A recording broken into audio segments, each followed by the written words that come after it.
Il est 19h sur CNews. Merci d'être avec nous et excellente année à vous, chers téléspectateurs, puisque c'est le grand retour de Philippe de Villiers. Cher Philippe, bonsoir. Vous avez le sourire, Philippe de Villiers. Bonsoir Elliot. Bonne année. Bonsoir Geoffroy. Tous mes vœux. Vous avez eu un costume à Et vous Noël. avez eu de la laque. Soit vous avez pris le froid, soit c'est de la laque, mais je ne sais pas pourquoi. Ils sont restés bloqués. C'est le vent, c'est la tempête qui a fait ça. Non, c'est parce que, comme on dit chez moi en Vendée, j'ai pas pu aller au coiffeur. Ah bah oui, Ouais. mais vous avez failli pas venir cette semaine. Oui. Mais j'ai eu peur. Ben, on s'est appelé. Mais il m'a appelé, Geoffroy, bonne année, tout. Jeudi. Bonne année, Elliot. Il m'appelle jeudi en panique. Il me dit, mais il me dit, je n'ai pas appris la technique du pingouin. De quoi parlez-vous, Philippe de Villiers? Il dit, il y a trop de neige, je n'ai pas encore appris la technique du pingouin. Vous avez vu ça, Philippe de Villiers? C'était nos excellents confrères du Parisien. Neige et verglas pour éviter de glisser, marcher comme un pingouin.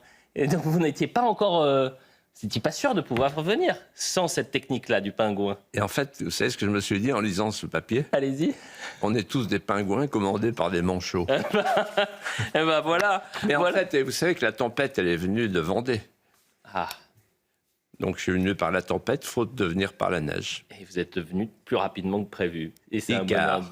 c'est un bonheur de vous retrouver, Philippe de Villiers. Et moi aussi, je suis très heureux de vous retrouver. Vous m'avez manqué. Et c'est long, hein. On a passé un long temps. Ouais. Et avec beaucoup de gens que je rencontrais, y compris tout à l'heure dans la rue, qui disaient alors vous avez disparu, qu'est-ce qui s'est passé? Vous étiez à Bethléem. Bon, voilà. Et le dossier est lourd. Hein. Ouais. Mais tous mes voeux, Philippe de Villiers. Bonne Alors, année 2026. moi aussi, tous mes. On souhaite quoi aux Français qui nous regardent, Philippe de Villiers? Qui retrouvent la France et que la France se retrouve. Et ce sera le sujet, évidemment, de notre fil rouge tout au long de cette émission, Philippe de Villiers, parce que vous avez souhaité commencer, pour cette première émission de l'année 2026, par la révolte paysanne. Des centaines d'agriculteurs ont convergé cette semaine en direction de Paris jusqu'au pied de l'Assemblée nationale et l'Arc de Triomphe. Emmanuel Macron a annoncé que la France voterait contre l'accord de Mercosur, alors qu'une majorité de pays de l'Union européenne a donné son feu vert. Vous avez même publié une photo sur les réseaux sociaux. Philippe de Villiers, quel regard portez-vous sur la révolte paysanne?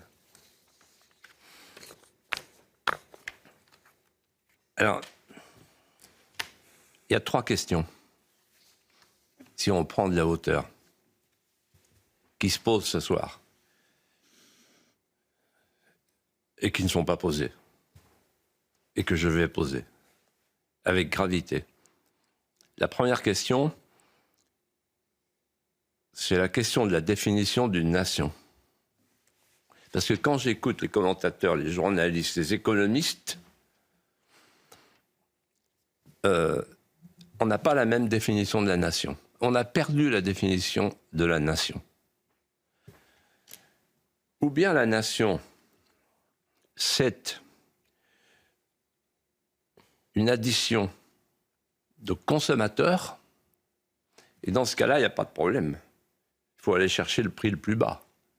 Et d'ailleurs, c'est la conception et de l'Union européenne et de la classe politique française aujourd'hui, qui dit oui au libre-échange. C'est-à-dire que là, ce qui se prépare, Elliot, Geoffroy, vous ne le savez peut-être pas, il y a des accords en cours de négociation avec l'Indonésie, la Malaisie, les Philippines, l'Inde, etc., etc. Bientôt, il ne va plus rien nous rester. En 1992, il y avait 2 millions de paysans. Il n'y en a plus que 400 000. Il y avait 15 000 fonctionnaires au ministère de l'Agriculture, maintenant ils sont 35 000. Et un fonctionnaire que je connais bien, de la commission de Bruxelles, de l'État profond, m'a dit ce matin, avec 100 000 paysans français, ça nous suffit. En d'autres termes, ou bien on considère qu'une nation comme la France est une addition de consommateurs, du consumérisme compulsif, et dans ce cas-là, il n'y a pas besoin d'avoir des paysans. Ou bien on considère, et c'est la conception traditionnelle qu'on a perdue depuis 40 ans, 50 ans, 60 ans, ou bien on considère qu'une nation, c'est le cercle des intérêts vitaux. Et l'agriculture, c'est un intérêt vital. Pourquoi? Parce qu'avoir une paysannerie et une souveraineté alimentaire en cas de difficulté, en cas de conflit, c'est vital. C'est la survie. Exemple, pendant le Covid, on n'avait pas de paracétamol parce qu'avec les chaînes de valeur globale, tout est parti en Chine. Et là, on s'est dit, oula, on peut même plus se soigner en France. C'est-à-dire le cercle des intérêts vitaux, ça veut dire avoir une agriculture, avoir une industrie nationale, avoir une énergie nationale. C'est-à-dire être capable tout seul de faire face à toutes les difficultés. Et pour commencer, la défense, avec l'atome, ce qu'on appelle la sanctuarisation du territoire, le sanctuaire. En fait, la nation, c'est le sanctuaire. Et dans le sanctuaire, il y a des intérêts vitaux. Et pour moi, et selon moi, le circuit court, le paysan, qui est sur sa terre depuis des siècles, c'est vital. Ça, c'est la première question, la question de la nation. Il faut retrouver la question de la nation, sinon on ne peut pas répondre. Parce qu'après on dit, oui, le Mercosur, il y a du pour, il y a du contre, les patrons sont pour, etc. Non, ce n'est pas la question. La question, elle est beaucoup plus grave que ça. Est-ce qu'on veut encore la souveraineté alimentaire avec des paysans qui tiennent le terrain? Deuxième question, la question de la responsabilité. Et là, je vais être très dur. Ils sont tous des criminels. Quand on a une responsabilité, je sais ce que c'est qu'avoir une responsabilité, d'un département ou d'un département ministériel. On regarde les Français et on doit pouvoir les regarder dans les yeux. Sinon, on s'en va. Et donc, tous ceux qui ont ratifié les traités de Maastricht, de Marrakech sur la création de l'OMC, la fin des droits de douane, le traité d'Amsterdam, évidemment le traité de Lisbonne, ils devraient partir. Tous, tous, tous. Et si vous voulez, je peux les nommer. Hein. Ils sont tous au pouvoir. Et ils nous expliquent, je voyais Michel Barnier tout à l'heure, il est venu voir les paysans. Non, ils ont un culot. Il est venu voir les paysans, ah oui, je m'intéresse beaucoup à la paysannerie, je m'intéresse... Ouais. Ils se foutent de notre gueule. Ce sont eux qui ont délégué la compétence à la Commission de Bruxelles. Donc, ils ne viennent pas maintenant pleurer au premier rang dans un exercice compassionnel qui est un exercice d'hypocrisie. Donc, en fait, tous ceux qui sont au pouvoir, là, ils devraient s'en aller, démissionner. Ce serait honorable pour eux. Après, ils peuvent se racheter et revenir. Mais simplement, symboliquement, dire, bon, on s'est planté, quoi.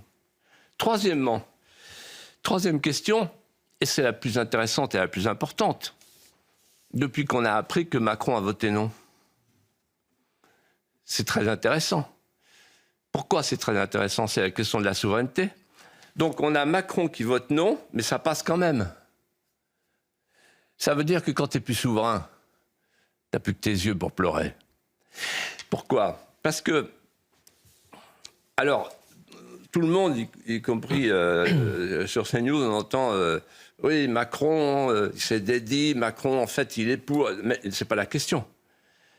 La question, c'est que quand vous êtes une nation et que vous déléguez votre compétence, que vous transférez la souveraineté,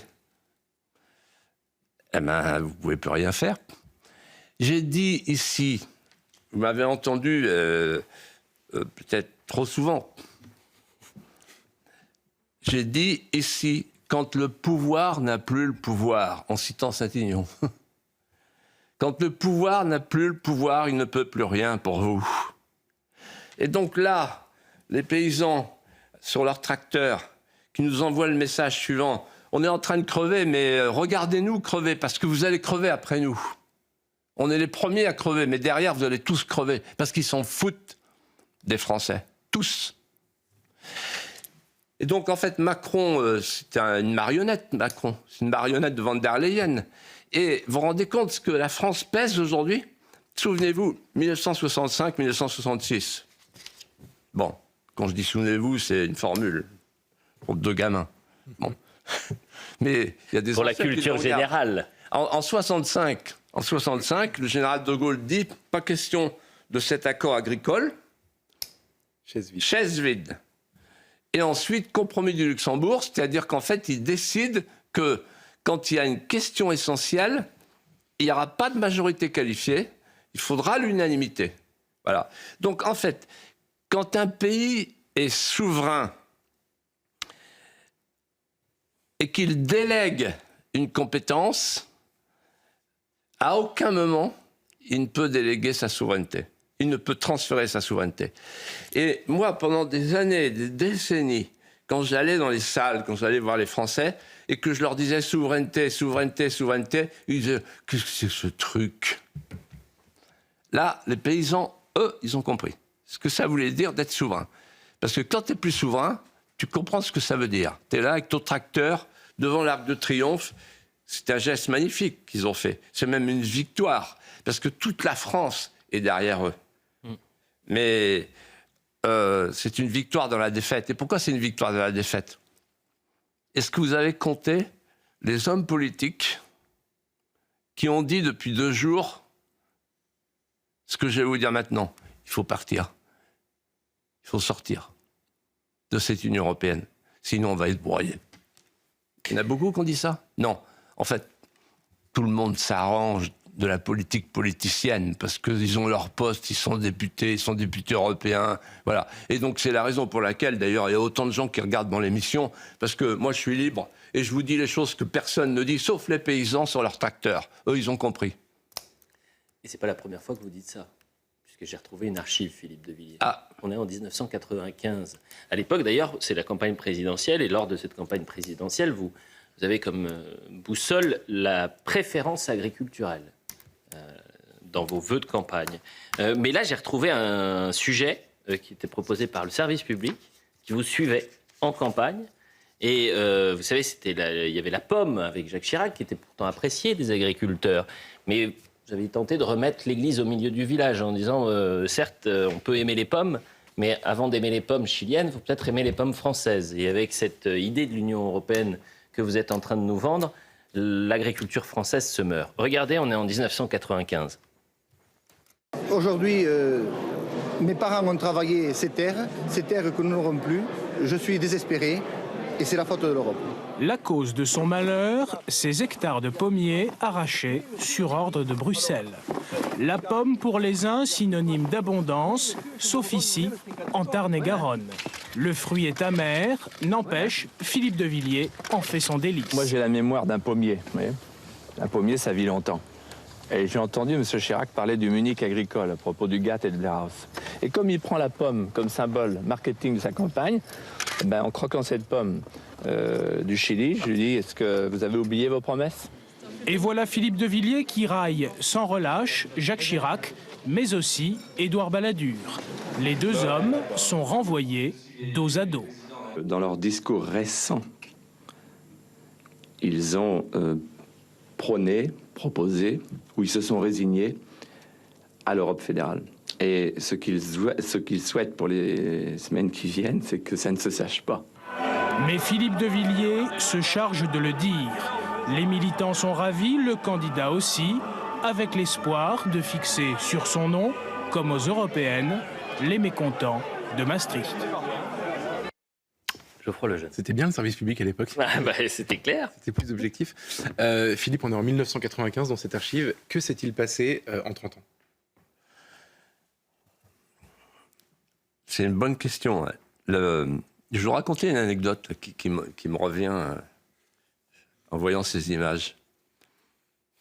Un matin, je crois que c'était le 24 septembre 1993, on prend le petit déjeuner avec Alexandre Solzhenitsyn et Nikita Struve, son éditeur. Je vois Solzhenitsyn qui boit, ou plutôt qui sirote son thé froid, avec une petite madeleine. Et tout à coup, il se redresse, puis il me dit, il va vous arriver la même chose que pour la révolte de Tambov. Je dis, c'est quoi la révolte de Tambov? Il m'explique. Il me dit, ce sont des paysans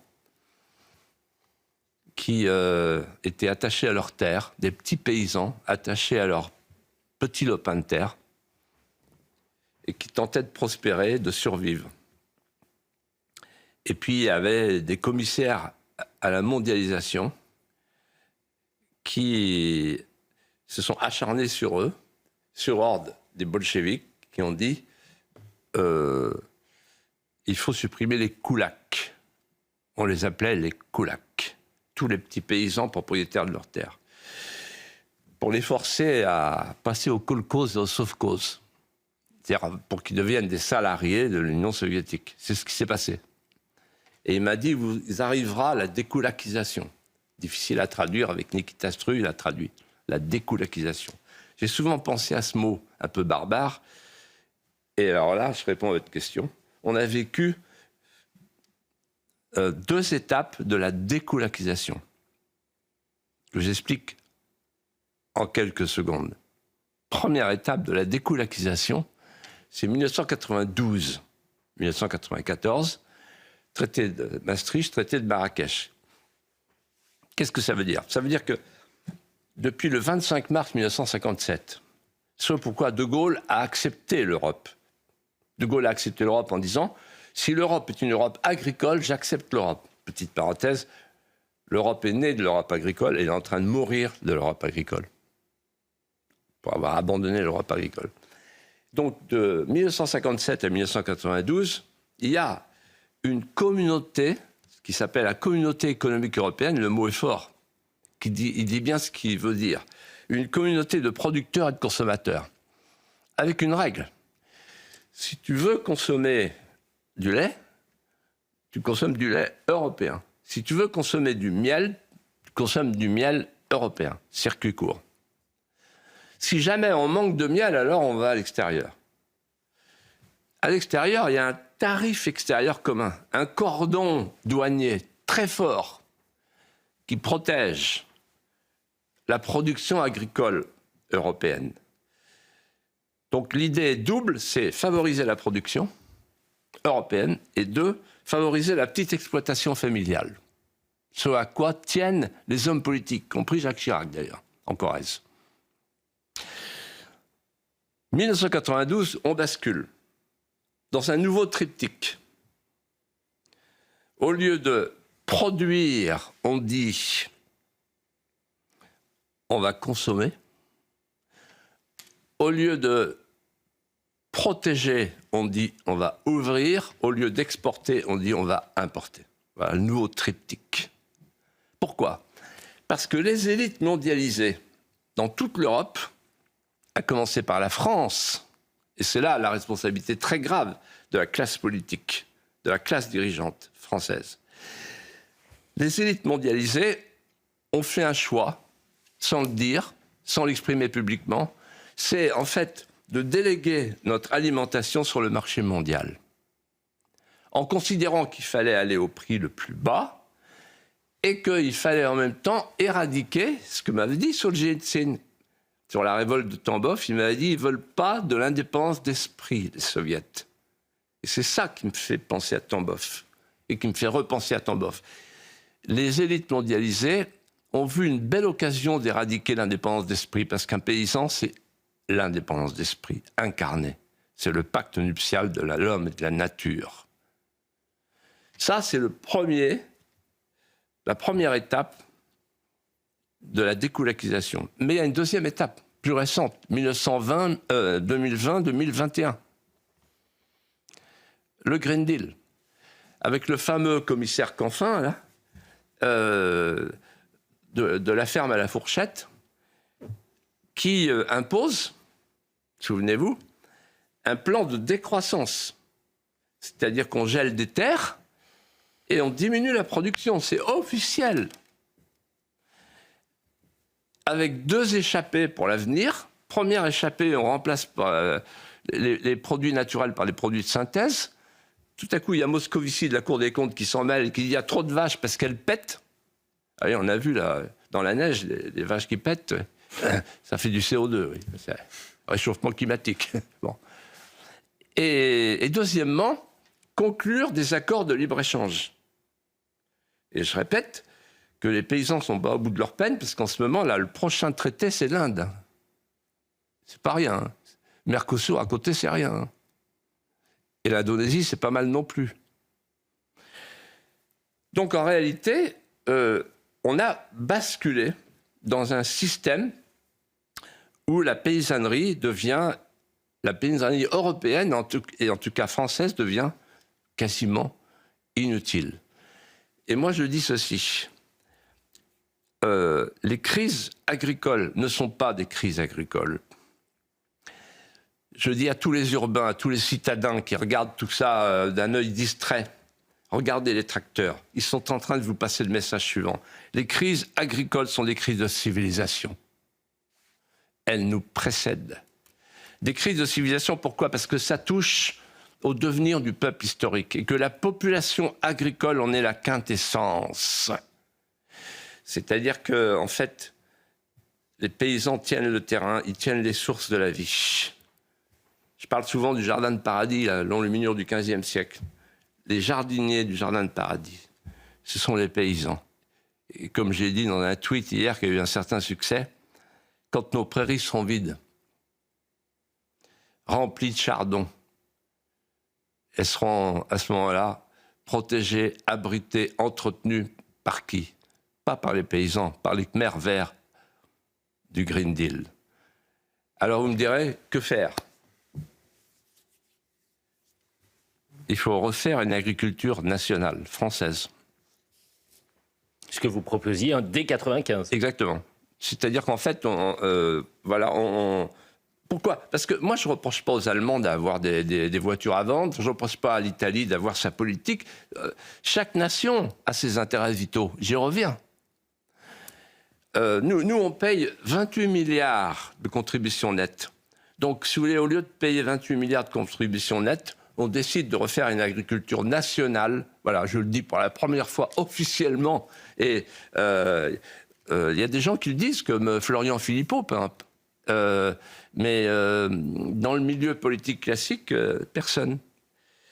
Et une agriculture nationale, avec quel argent? Avec l'argent qu'on donne là. Parce que où ça part? En Ukraine.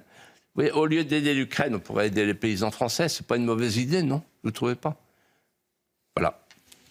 Philippe de Villiers, cette année 2026 a commencé avec une intervention qui fera date dans l'histoire avec un grand H, celle de l'arrestation éclair de Nicolás Maduro par l'armée américaine à Caracas, au Venezuela, suivie de son transfert aux États-Unis. Et cette image de Nicolás Maduro dans un convoi américain, un convoi militaire, fait le tour du monde, bien évidemment. La question qu'on peut se poser, puisqu'il sera jugé aux États-Unis pour narcoterrorisme et crimes contre l'humanité, est-ce que l'Amérique de Donald Trump, Philippe de Villiers, a eu raison d'interpeller Nicolás Maduro?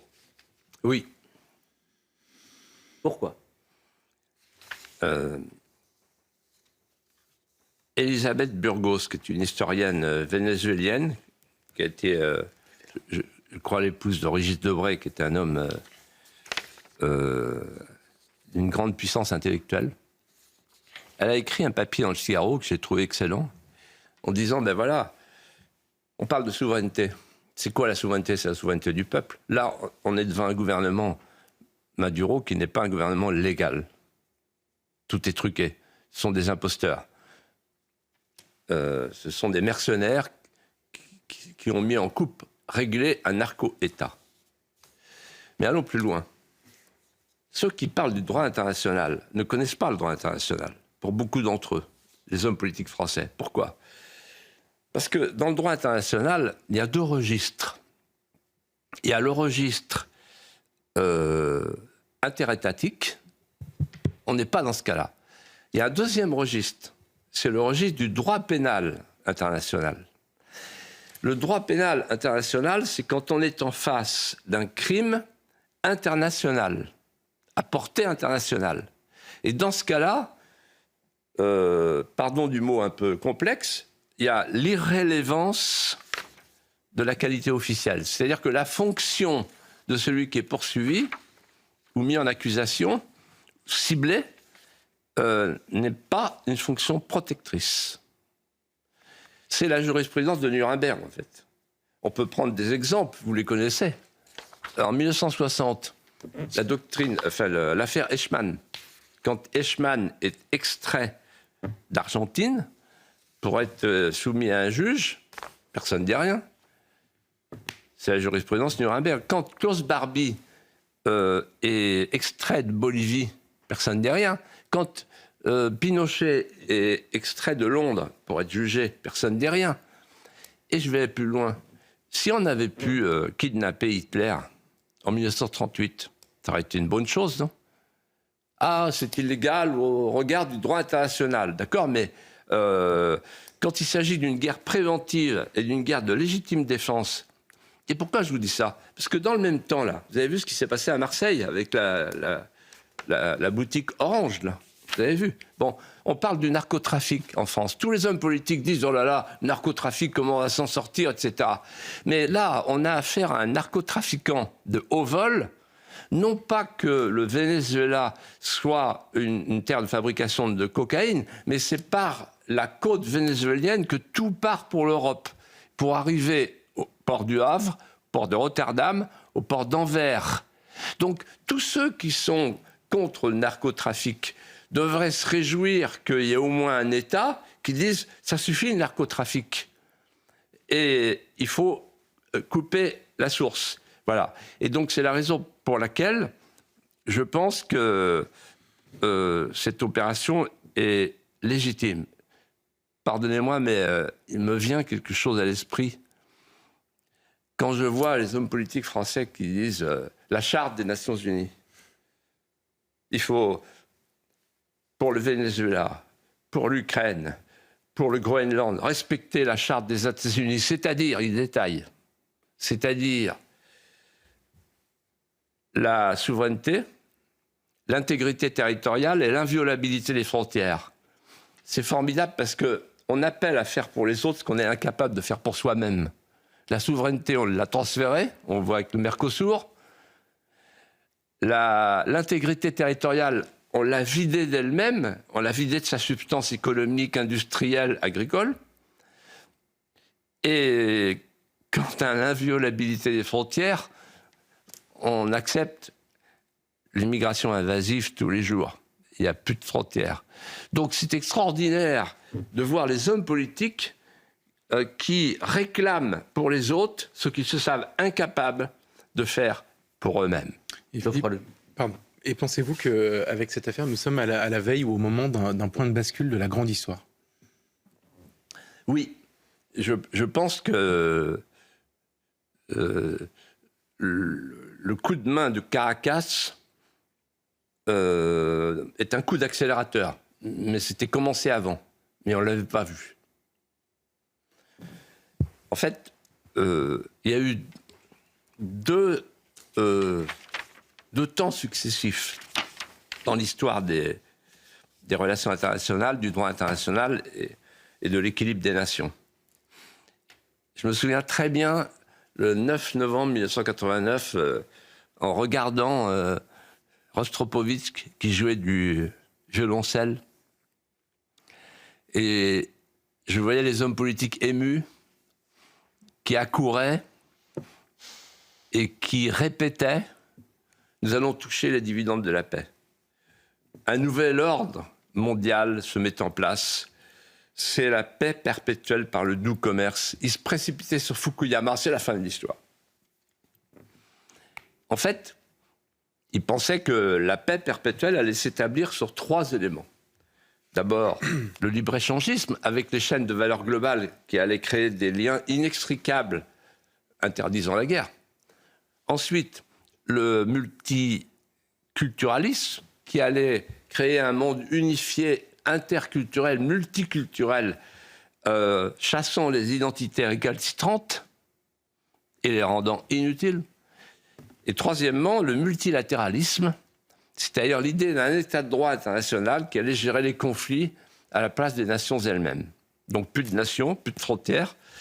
En fait, un monde unifié, les continents unifiés par l'échange généralisé. Ça a marché, mais pas très longtemps, parce qu'on arrive à la deuxième étape, au deuxième temps. Et ce temps, on est en train de le vivre. Tout est chamboulé. Et qu'est-ce qu'on est en train de vivre? 4 phénomènes nouveaux qui changent la donne.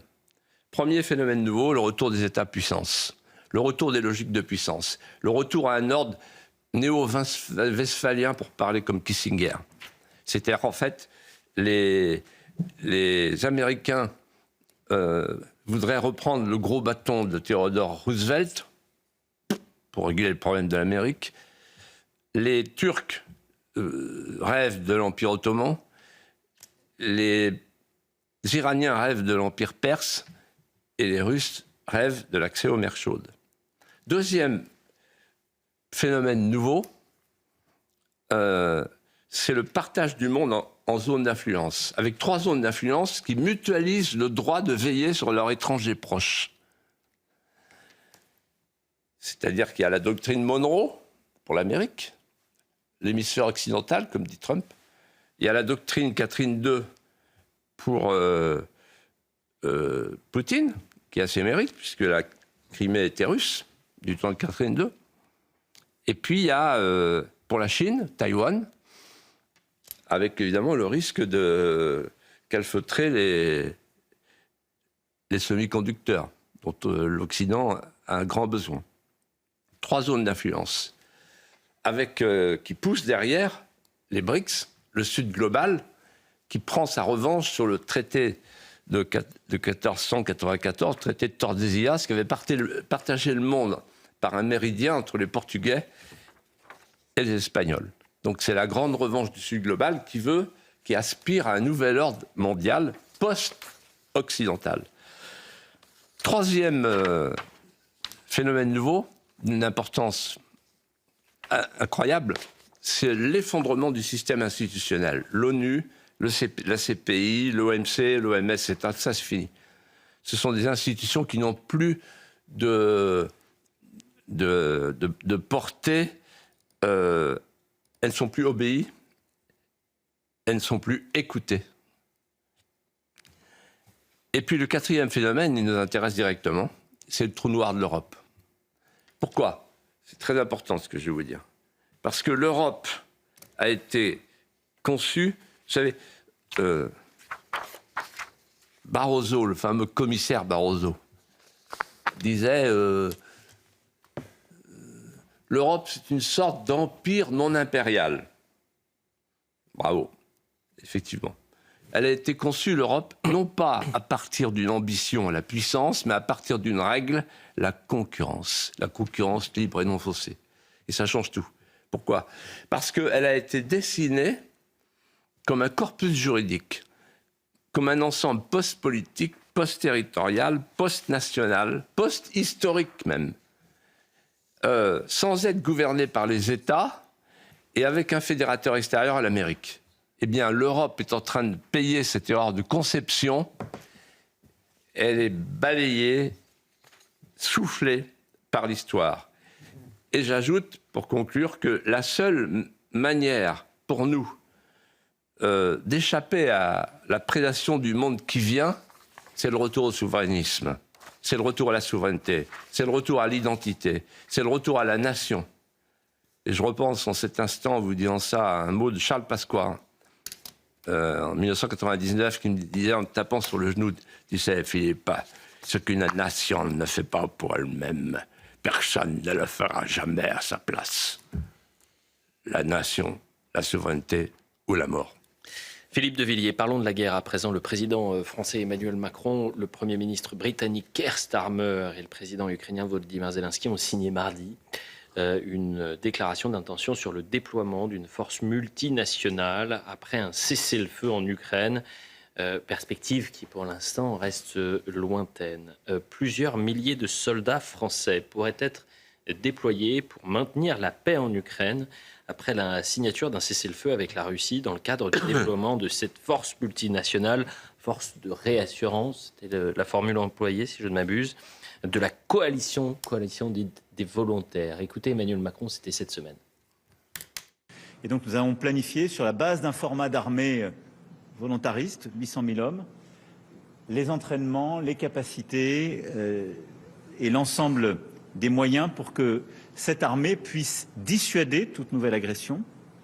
Troisièmement, de poursuivre nos préparatifs pour la mise en place d'une force multinationale dans les airs, les mers, sur le sol, pour apporter une forme de réassurance le jour d'après le cessez-le-feu et loin de la ligne de contact.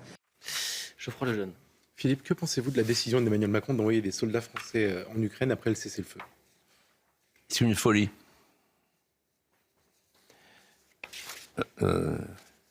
D'ailleurs, ils sont que deux, hein, à être un peu fous. Les autres, comme disait ma mère, quand on était à Saint-Malo, sur la plage du Val, à Roténeuf, ils font trempette. Donc ils sont là, ils sont 35, vous avez vu. Mais il n'y en a que deux, hein, qui disent on va envoyer des soldats sous les ordres du général, de l'amiral Mandon, le célèbre Mandon, pour envoyer nos enfants se faire tuer en Ukraine. Alors pourquoi c'est une folie? On le sent bien d'ailleurs, il y a beaucoup de gens qui sont... Il y a quelqu'un qui l'a dit chez Sonia Mabrouk hier matin, qui était brillantissime, c'est Pierre Lelouch. Alors d'abord il a dit une chose qui est drôle, c'est... Enfin qui est drôle, non, qui n'est pas drôle, mais c'est paradoxal. C'est-à-dire que, en fait, on est incapable de faire un cessez-le-feu en France le 31 décembre. On a 1200 voitures qui brûlent. Par contre, on prétend aller mettre le cessez-le-feu et des troupes pour le garantir en Ukraine. C'est-à-dire, on pourrait faire loin de chez soi ce qu'on n'est pas capable de faire chez soi. Quand un homme politique vous dit ça, il ne faut pas le croire. Hein. Mais allons au fond des choses. En fait, on a l'impression qu'il veut prolonger la guerre. Il en a besoin de cette guerre. Pourquoi? Parce qu'il sait qu'il n'y a que par la peur qu'il peut rattraper le peuple français. Et puis derrière, il y a Von der Leyen. Et derrière, il y a un emprunt de 90 milliards. C'est très grave. Pourquoi? Parce que c'est le processus hamiltonien du nom de ce secrétaire d'État américain qui a favorisé la fédéralisation de l'Amérique en reprenant les dettes des États fédérés. C'est ça qu'ils sont en train de faire. Un emprunt, comme ils ont fait pour le vaccin, un emprunt fédéral pour pouvoir déclencher une guerre. Ils ont besoin d'une guerre. Von der Leyen, c'est une vision bismarckienne. Il avait fait ça. Sarajevo, Bismarck. La guerre pour faire l'unité allemande. Et là, pour faire l'unité européenne, ils ont besoin de la guerre. Von der Leyen et Macron. Donc la peur et la fédéralisation de l'Europe. Et en même temps, on va faire entrer l'Ukraine dans l'Union européenne. Alors là, c'est la mort. Mais je voudrais ajouter quelque chose. J'ai une pensée en cet instant pour un officier français que je connais, un ancien SIRAR, remarquable, officier parachutiste, il s'appelle Xavier Moreau. Il est interdit de chéquier, interdit de sortir de chez lui. Il ne peut pas venir en France, il est français, il est en Russie. Tout ça parce qu'il a dit des choses qui ne plaisaient pas à la Commission de Bruxelles et au Conseil européen. Et il est sanctionné. C'est le premier citoyen européen qui est sanctionné pour délit d'opinion. Et personne ne dit rien. En d'autres termes, l'Union européenne, qui veut nous entraîner dans la guerre, loin de chez nous, à l'extérieur de l'Europe, une guerre entre deux peuples slaves, où nous n'avons rien à faire, cette Union européenne, elle inflige maintenant des sanctions pour délit d'opinion à des officiers français, à des Français qui n'ont plus le droit de rentrer chez eux. C'est gravissime. Et j'en appelle à tous les Français qui nous regardent pour leur dire n'acceptez pas cette guerre absurde et n'acceptez pas l'entrée de l'Ukraine dans l'Union européenne, parce que là, pour nous, c'est la fin. Pourquoi dites-vous cela? Vous avez même employé cette formule, c'est la mort. C'est évidemment au sens figuré, mais quelles seraient les conséquences de cette entrée de l'Ukraine dans l'Union européenne? Demandez aux paysans. Ils vous répondront mieux que moi. Parce qu'en fait, d'abord, l'Ukraine, c'est un pays corrompu. L'Ukraine a une étendue qui lui permet d'avoir une production et même une surproduction dans un certain nombre de domaines qui nous concernent, nous. Et donc, c'est un Mercosur puissance 10, quoi, en gros. Voilà. Et donc, vous savez qu'actuellement, aujourd'hui, je réponds à votre question directement par un exemple. Un poulet sur deux en France n'est pas français. Beaucoup de poulets viennent d'Ukraine. Et alors, dans des conditions d'élevage, si vous voulez, je peux détailler. Hein. Bon, le poulet au chlore, etc., le hors-sol, concentrationnaires, etc. 60% de nos légumes viennent de l'extérieur, 40% de nos fruits. On peut continuer comme ça, si vous voulez. Voilà. Et donc, en fait, on est en train d'aliéner nos richesses pour faire plaisir à M. Macron. Voilà. Et personne n'a fait l'addition de ce qu'on donne à l'Ukraine, sans qu'il y ait d'intervention du Parlement. On a donné des milliards, certains parlent de 40 milliards, 60 milliards. Et là, qu'est-ce que nous dit Trump? Il dit, ah, les enfants, puisqu'on l'appelle papa, il dit les enfants. Bon. Marc Rutte dit papa, daddy, ouais, le daddy. Bon. Le daddy, il nous dit, les enfants, vous voulez vous occuper de l'Ukraine? Ah, attendez, on va d'abord, nous, faire la paix avec Poutine, parce que c'est quand même une affaire sérieuse, et ensuite, si vous voulez, on vous confiera la reconstruction. 800 milliards. Autre sujet à présent. Philippe de Villiers, et je sais que ce sujet vous tient à cœur. Depuis longtemps, vous en parlez, et vous l'avez dit d'ailleurs ouvertement, une parole libre. Et c'est le sujet de la fin de vie. Il y a 53 personnalités qui ont interpellé les sénateurs dans une tribune donc collective, une tribune publiée chez nos confrères du Figaro. La mort provoquée ne saurait constituer un legs utile pour 2026. 53 personnalités interpellent les sénateurs. Les signataires de ce collectif de 53 personnalités, vous avez les anciens ministres Jean Leonetti, François Braun, qui appellent les sénateurs à un sursaut éthique pour pour empêcher l'adoption du texte, Philippe de Villiers. Pourquoi souhaitiez-vous en parler aujourd'hui? Je souhaite en parler parce que le vote va avoir lieu au Sénat dans quelques jours, dans quelques heures. Et qu'en fait, le Sénat s'est couché. Contrairement à ce qu'on pouvait penser. Le Sénat a repris le texte de l'Assemblée. Et si je souhaite en parler, c'est parce que j'ai été impressionné par la tribune collective des 53 personnalités du monde médical qui pèsent lourd, dont les 2 anciens ministres de la Santé. Et j'ai pris une décision. C'est d'encourager à la signature d'une pétition de la Fondation Lejeune, pour laquelle j'ai un profond respect, une grande estime, qui s'appelle Stop Euthanasie, stop-euthanasie.fr. Pourquoi? Qu'est-ce que nous disent ces personnalités?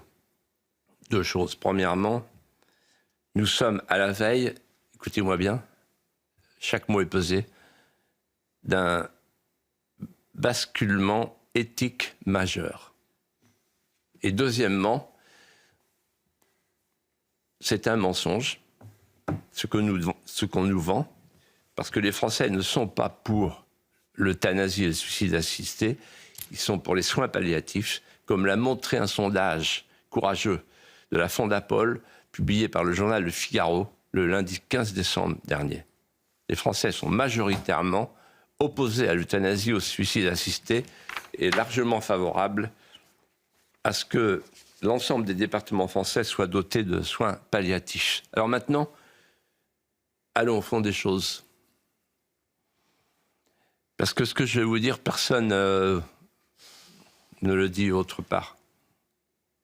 Je me sens seul, sur la crête, sur la cime de la souffrance de ceux qui se taisent, parce qu'ils sont eux-mêmes dans la souffrance et qu'ils ne peuvent plus parler. Nous sommes devant un renversement anthropologique inouï. Et vous allez comprendre pourquoi. Jusqu'à présent, la non-assistance à personne en danger est un crime puni par le Code pénal. Demain, quand cette loi sera votée, publiée, la non-assistance à personne en danger deviendra une vertu civique, familiale, médicale, légale. Deuxièmement, c'est un renversement anthropologique qui est un immense retour en arrière, de 25 siècles. C'est un retour en arrière vers l'âge pré-hippocratique du nom Hippocrate, du nom de ce médecin qui a défini les bases de la médecine, qui a défini l'éthique médicale en disant à peu près ceci: le soignant soigne, le médecin sauve, le médecin n'est pas un tueur, ce n'est pas lui qui apporte la mort, et à aucun moment la mise à mort ne peut être le prolongement du soin. En quoi sommes-nous à la veille d'un grand retour en arrière? Je vais dire les choses de manière précise. Il y a une alliance asymétrique, je dis bien asymétrique, entre le soigné et le soignant,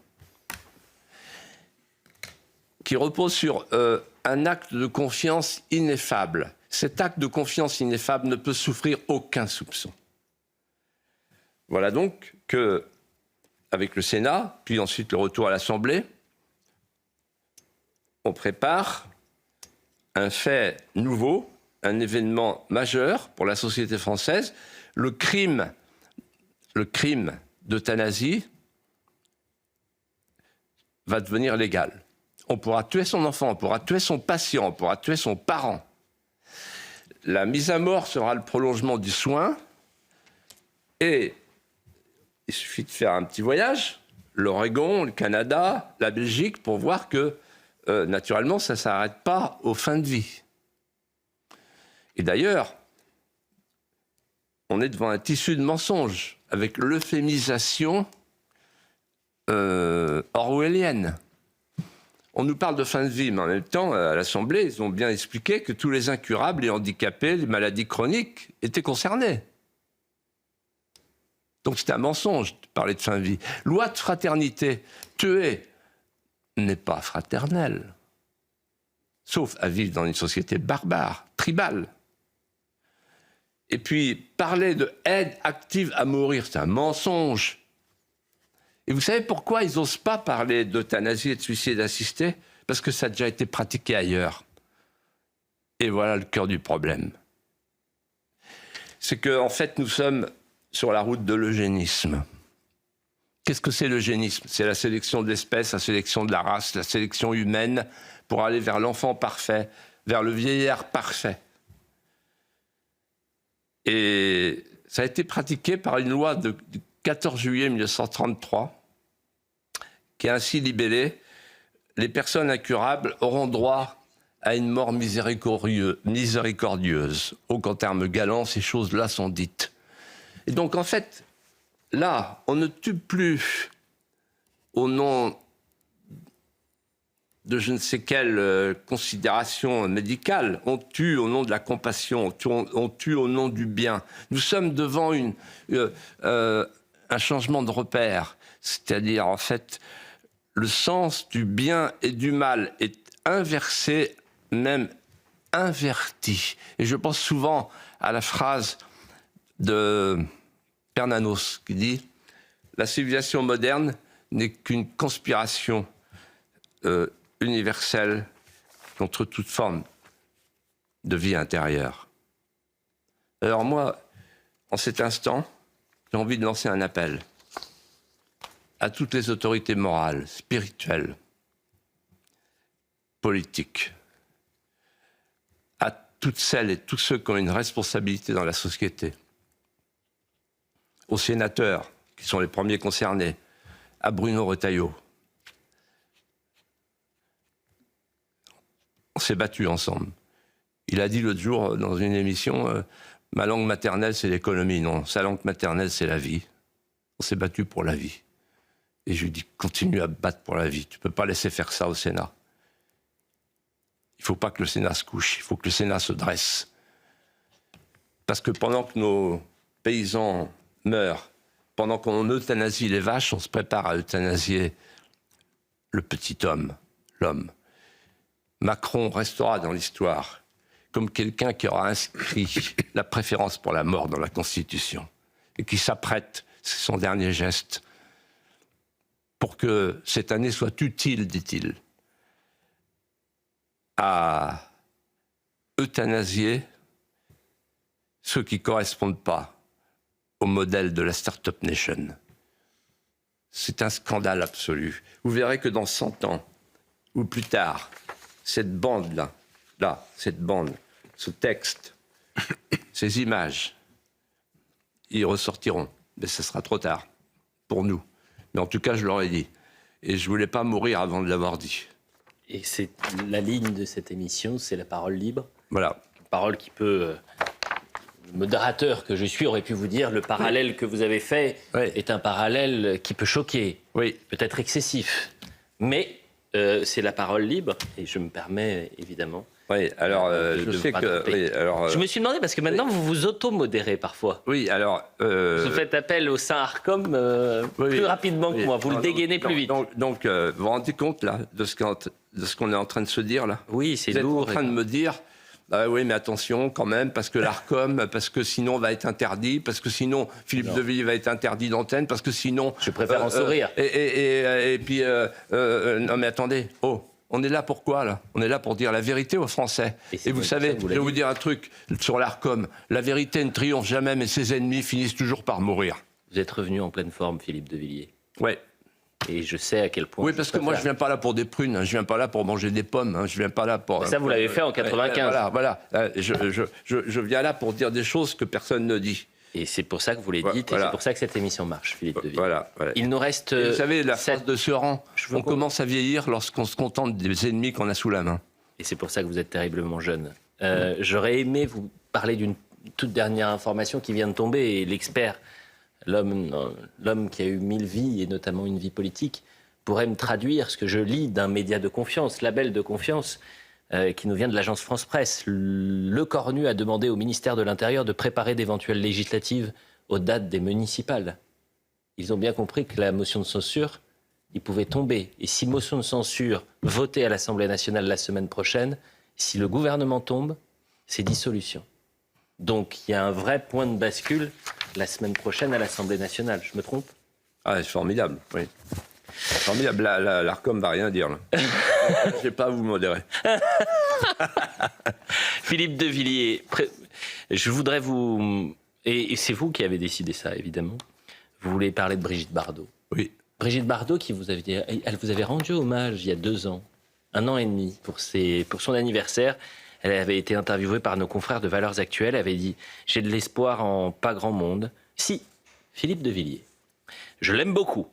Malheureusement, il ne fait plus de politique. Je crois qu'il en est dégoûté à jamais. Mais c'est un homme d'une sagesse et d'une qualité formidable.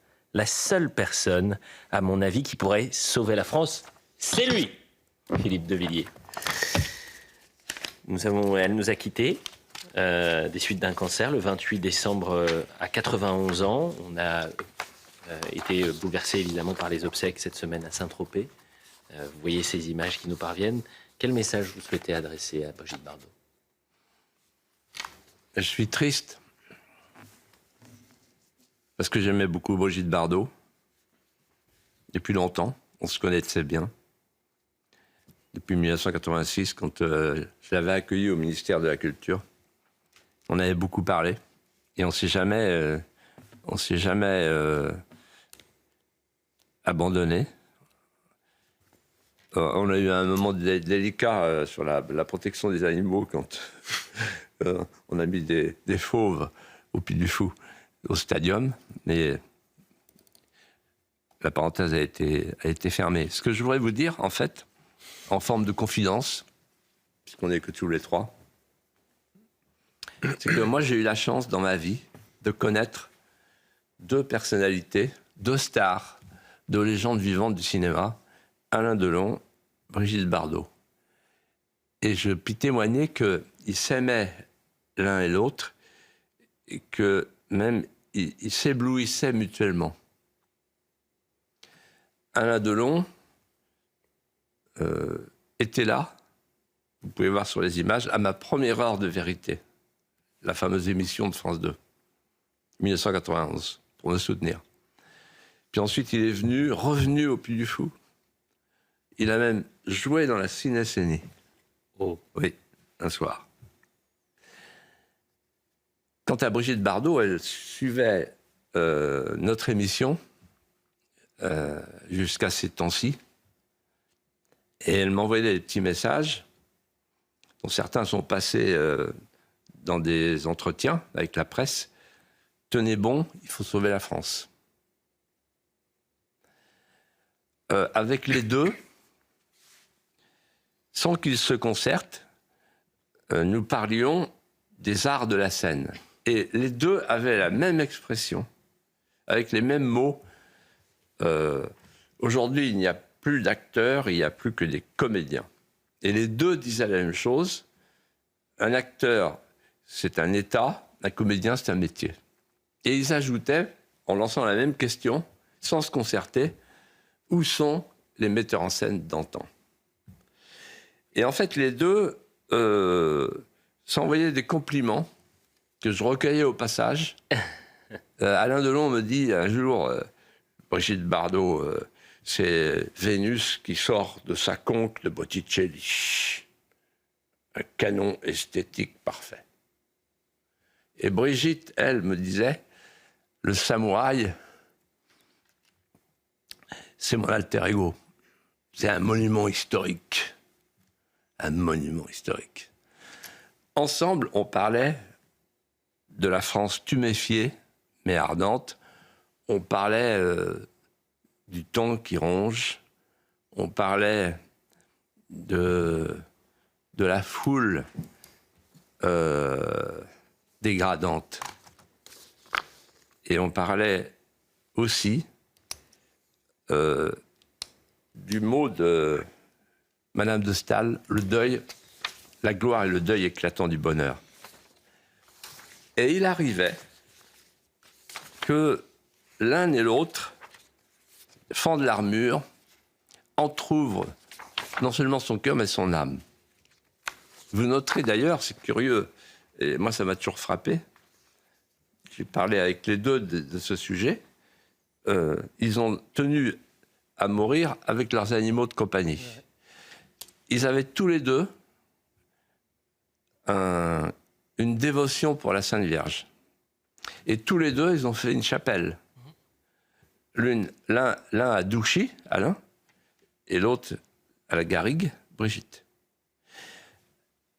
Je vais vous faire une confidence. Alain, quand il est venu avec Solzhenitsyn, ils étaient dans ma maison. Et Alain me dit, est-ce que quelqu'un demain matin peut repasser mon costume ? Et mon épouse m'a dit un peu plus tard, j'ai trouvé dans la poche gauche de son jean un petit crucifix en ivoire.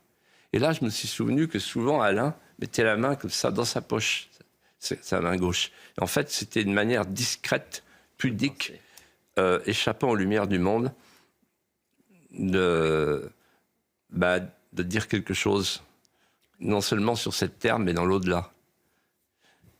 Et ça m'avait beaucoup touché. Quant à Brigitte, elle m'a raconté comment cette chapelle est née. Au bout d'un petit sentier de chèvres, disait-elle, un chemin de croix, un petit chemin de croix, face à la mer. Elle disait là, dans cet oratoire, je ressens une paix merveilleuse. Elle aussi avait une petite Sainte Vierge. Elle avait une dévotion pour la Sainte Vierge, un peu comme Édith Piaf. Voilà. Et quand mercredi, j'ai vu l'immense Mireille Mathieu entonner le Panis Angelicus. J'avais les larmes aux yeux, j'étais effondré. Et je me suis dit, le moment est venu pour moi de déposer moralement, par la pensée, en forme de cadeau ultime, devant le porche de Notre-Dame de la Garrigue, une enluminure de lavande dans un concert de cigales. Adieu, Brigitte. Merci Philippe de Villiers, merci beaucoup pour cette émission et pour ce retour et cette première de l'année. Encore une merveilleuse année à nos téléspectateurs qui sont heureux, j'en suis certain, de vous retrouver. À la semaine prochaine.